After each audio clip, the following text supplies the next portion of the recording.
The Meaning of Birds, a Bosco podcast.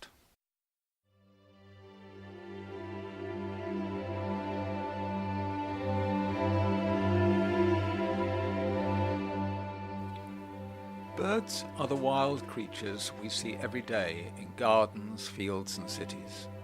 Pigeons, starlings, rooks and sparrows are so familiar we often take them for granted.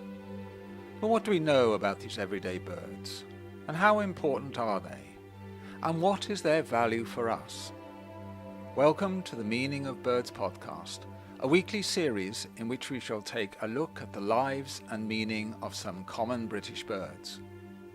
Season 1 has 6 episodes. Each examines a different species.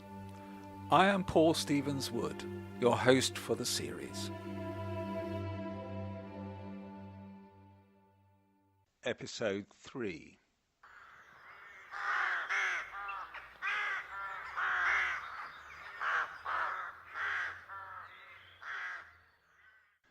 The rook is a corvid, a member of the bird family that includes ravens, jackdaws, carrion crows, magpies and jays. Magpies and jays are easy to identify because of their plumage. Magpies are black and white. Jays are brown with barred blue wing feathers. All the other corvids are black. The colour similarity between rooks, ravens, carrion crows and jackdaws mean all these birds tend to be lumped together under the generic name of crow. There are observable differences though. Compared to the rook, the raven is a much larger bird, almost 3 times its weight.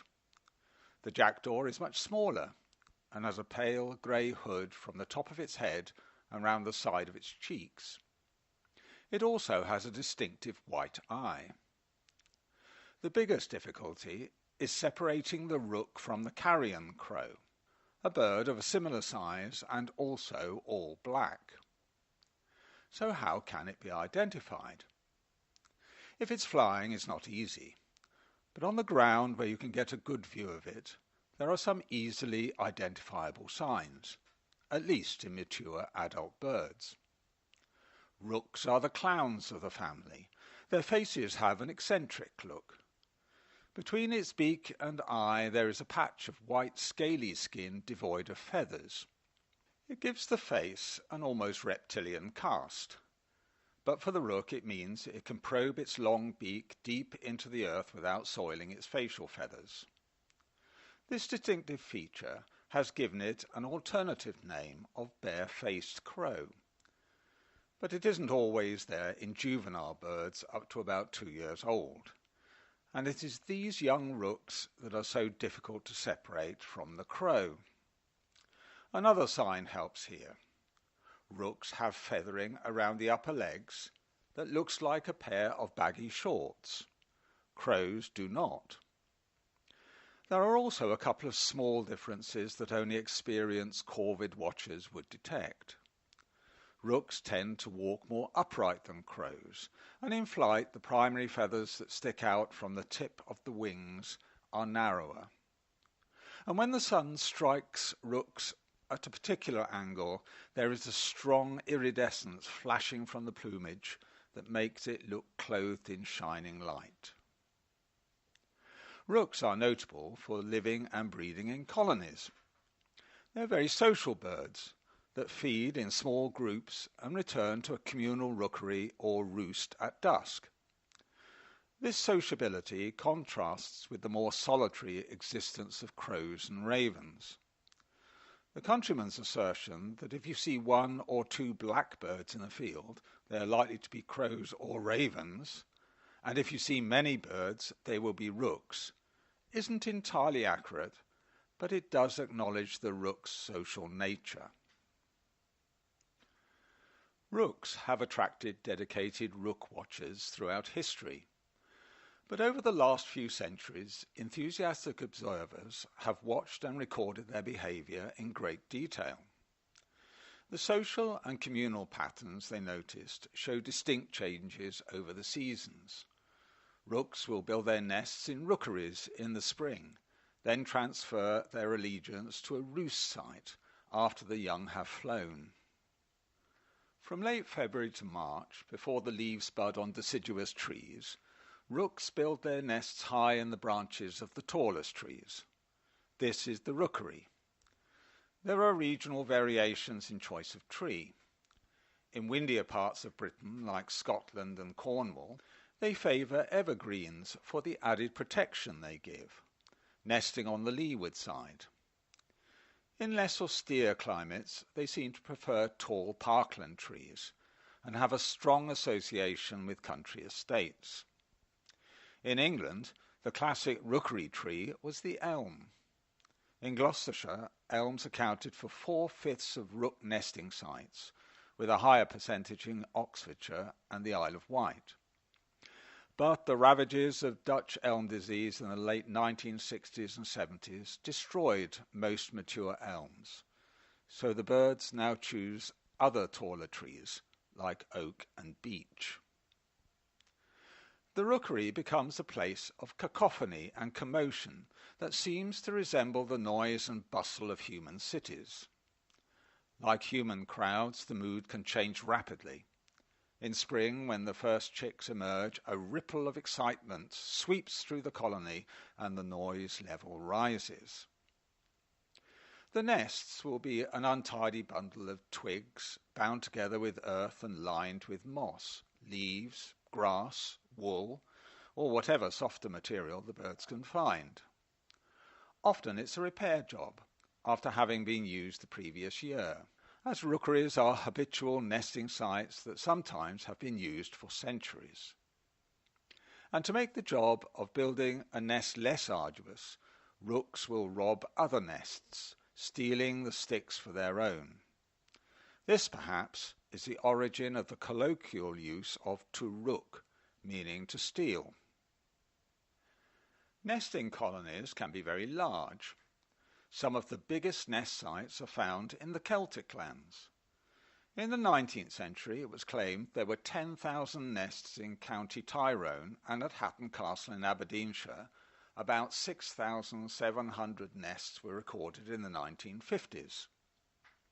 Hatton Castle remains Britain's largest colony, even though the numbers have declined by 2/3. Most colonies in England, though, have fewer than 50 nests.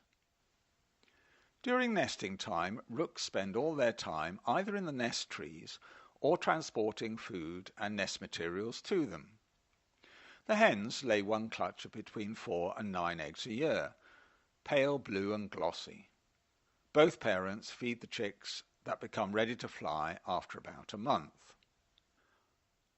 After the young are fledged, the flock transfers its loyalty from the rookery to the roost.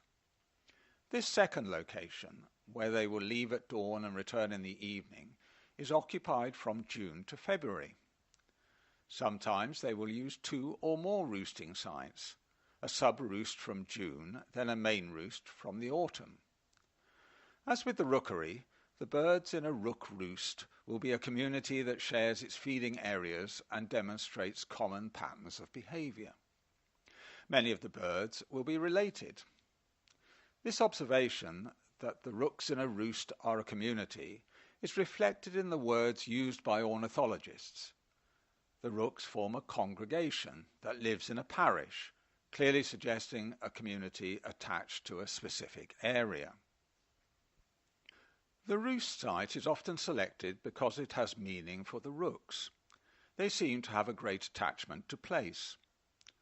The roost is adopted because it was in or very near a rookery either recently or at some time in the past.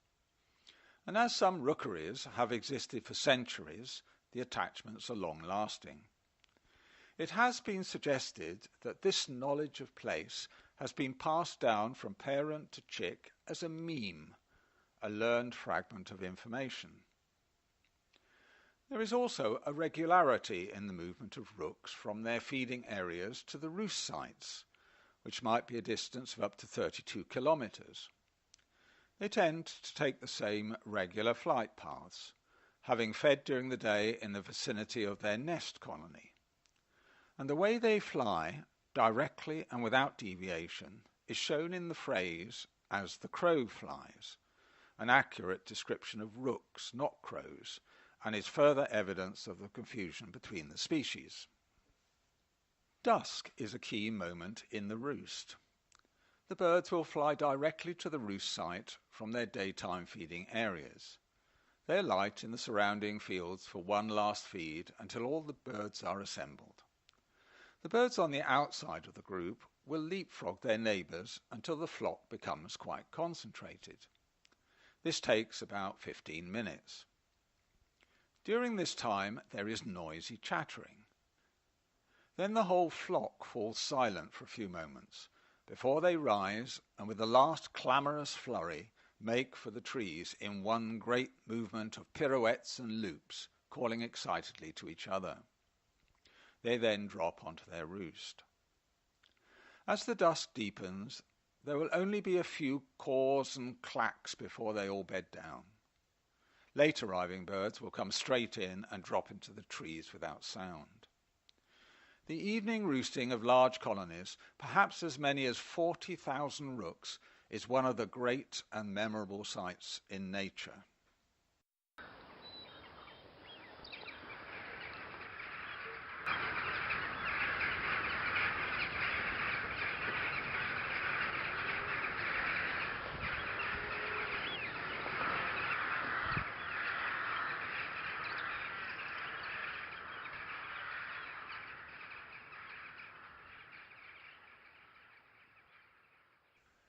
All British corvids, including the raven, are associated with roosts, but the biggest by far are those of the rook.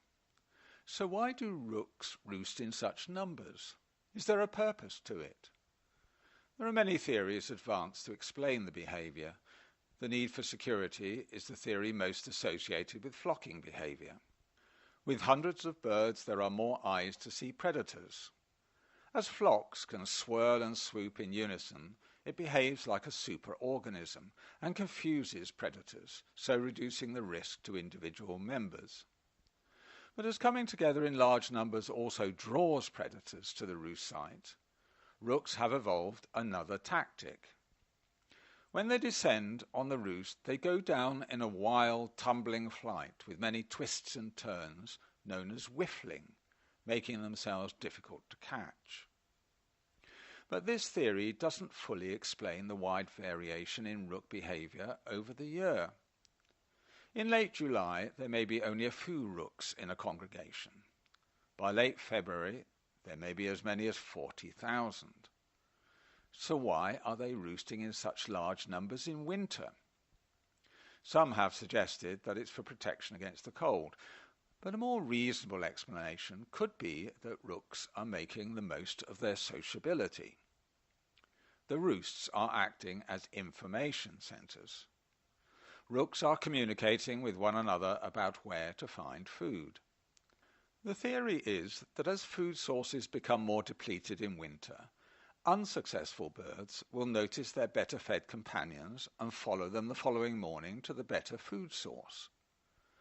The hypothesis has been tested on ravens, as the carrion they eat is easier to monitor than the more omnivorous diet of the rook. Researchers embedded small plastic beads in carcasses and then counted them in the birds' excretions below the roost. They found that there was a direct relationship between the coloured beads and the places in the roost. It seems that neighbouring birds were all going to the same food source. They were communicating. Although these experiments have not been carried out on rooks, all corvids are intelligent, and it is a reasonable assumption that the same may be happening in rook colonies.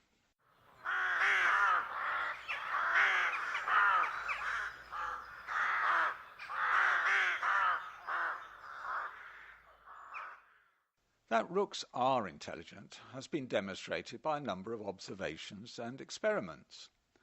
Rooks have been seen caching food in the wild by placing it into a pre-dug hole and covering it over. They remember where it is and return to it later. They have even been known to protect it from thieves by hiding it behind objects or creating a false cache with sticks or stones. They can solve problems by pulling up garden feeders with their feet to get at the food, and even unhook the feeders to make the job easier. They share food with a lifelong partner and like to play with objects such as sticks and stones. In the British Trust for Ornithology Garden Survey, they have been seen playing tug-of-war with other rooks. Perhaps the most convincing demonstration of their intelligence are the experiments carried out by Cambridge and London universities showing tool use. In a range of sophisticated experiments, rooks showed they could select the right size of pebble to drop it into a tube to release food. They could fashion a wire into a hook to extract a worm from a tube, and in one particularly challenging test, a rook used a short stick to extract a longer stick from a box, and then used that to hook out food from a deep recess. The rooks used in the experiments were raised in captivity, but they were not taught the tasks. They haven't been seen doing this in the wild, so it is thought that the experimental rooks were drawing on innate abilities passed down from their ancestors. Tool-making abilities are no longer needed in the wild, as food is much more generally available for them in our intensively farmed environments.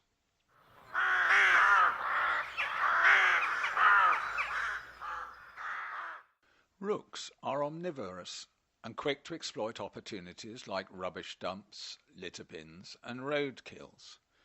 Piggeries are a favourite haunt, and they like the feed put down for sheep. It's their grain robberies that have brought the species directly into conflict with farmers and led to their bad reputation. The Welsh name for the rook is cornbird, and the rook's raiding of cornfields has led to one of the most iconic symbols of rural life, the scarecrow. The human-like scarecrow, stuck on a pole with head, arms and legs, has all but disappeared from the fields. More modern methods have taken the scarecrow's place. Gas guns that make a frightful noise are now used to scare them off, but in some places other older methods are still used. Dead crows are hung from fences or strewn on the ground as a deterrent. Plots of wheat are encircled with jam jars containing flowers of sulphur. But these are examples of sympathetic magic that have no long-term effects.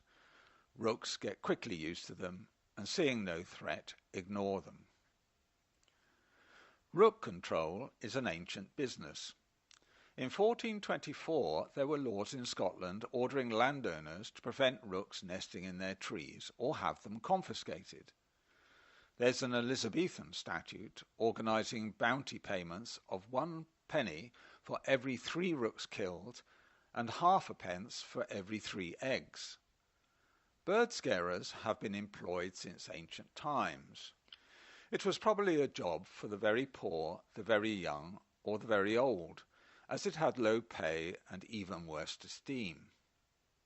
The job died out in the beginning of the 20th century. Not everyone in the countryside had antipathy to rooks, however. Some had a more sympathetic and pragmatic approach, as shown in the countryman's saying, 1 for the pigeon, 1 for the crow, 2 for the rot, and 1 to grow. John Aubrey wrote that in the reign of King James I, laws were enacted to catch and kill rooks, but that in his knowledge none ever were, because countrymen said the rooks also devoured, in his words, chafers, which I think is our English locust, that could devastate crops. Rooks had other uses. Thomas Brown, the 17th century polymath, recorded their use in medicine. The livers were a remedy for rickets. Rooks were also widely eaten. Landowners looked to their rookeries as a good source of protein. The rookery at Hampton Court yielded an annual crop of 1,200 birds. The meat was described as bright red and rather like that of a rabbit in flavour. The meat was easy to prepare, with breast and legs easily separated. The young birds, known as branchers, were considered the best for eating. They were the easiest to shoot too, as they were young birds that hopped along the branches before being fully fledged. Timing was important because if the shoot was a day or 2 early, the fledglings would still be in the nest, and a day or two late and they will have flown. So May the 12th was the day usually chosen when anyone with a gun would go after them. The meat was then cooked in a traditional rook pie that was enjoyed by the whole village. The practice has almost died out, but there are a few places in Leicestershire and Gloucestershire that still have rook suppers. Because rooks are the most characteristic birds of the English countryside and live in communal colonies, their behaviour often has human interpretations. Oliver Goldsmith, the 18th century Irish novelist, noted that rooks that stole sticks from other nests were punished. 8 or 10 rooks would destroy the nest of the miscreant. There was also a similar belief that rogue birds that built their nests away from the main colony would also have their nest destroyed as punishment for their social deviation. There are more modern ecological explanations for both behaviours. The birds on the outskirts of colonies are the less dominant ones, younger, with less experience, and low in the social hierarchy. They're more prone to breeding failures and therefore to having their nests dismantled by neighbours. There are also many old legends about rook parliaments. In Scotland, known as the Craa Court. Most accounts of rook parliaments come from the early part of the 20th century. They describe rooks forming a circle in a field. In the centre there are one or more dejected-looking birds on trial. The birds stay in a circular formation for some time, coming to a decision. Some of the accused then fly away, but the others are attacked and killed. In 2002, there was a Daily Telegraph article suggesting that wayward or sick rooks are deliberately condemned and battered to death by other rooks. And there's a current YouTube video purporting to show a parliament attacking another rook. But evidence for such deliberate, human-like judicial behaviour is scant. And the most probable explanation for rook violence against each other is the establishment of dominance in the group, with surrounding birds getting excited with the potential to attack the loser. The symbolism of rooks goes deeper. They have both good and bad connotations. As they are all black birds, they have a traditional association with evil, as does the crow, and perhaps this has driven some of the persecution of them. Although the establishment of a rookery on one's land was not considered a good sign, the desertion of a rookery was definitely a bad omen. It was held to foretell the destruction of the house. The colloquial use of the word rook, particularly in the 19th century, also generally reflected badly on the bird. The Oxford English Dictionary for the time listed a rookery of prostitutes, and uses the word rook as a synonym for a crook or a cheat. However, sometimes rooks have Christian connotations. There's a Shropshire tradition that rooks do not work on Ascension Day, but sit reverently and quietly in the trees, and would spoil your clothes if you failed to wear something new on Easter Day. Rooks have also been used to forecast rain. The sign depended on where you happened to be. Rain would come in Devon if rooks were roosting at midday. In the Isle of Man if they were flying to the trees. In Yorkshire it rained if rooks were standing on the dead branches of a tree, and if they were feeding in the streets in Durham.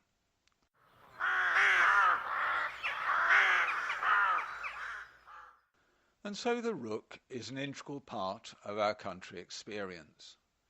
Though both vilified and loved, they measure out the passing seasons in their regular and habitual way. I will give the last words on them to the poet John Clare. Whilst many a mingled swarthy crowd, rook, crow, and jackdaw noising loud, fly to and fro the dreary fen, dull winter's weary flight again, they flop on heavy wings away as soon as morning wakens grey, and when the sun sets round and red, return to naked woods to bed.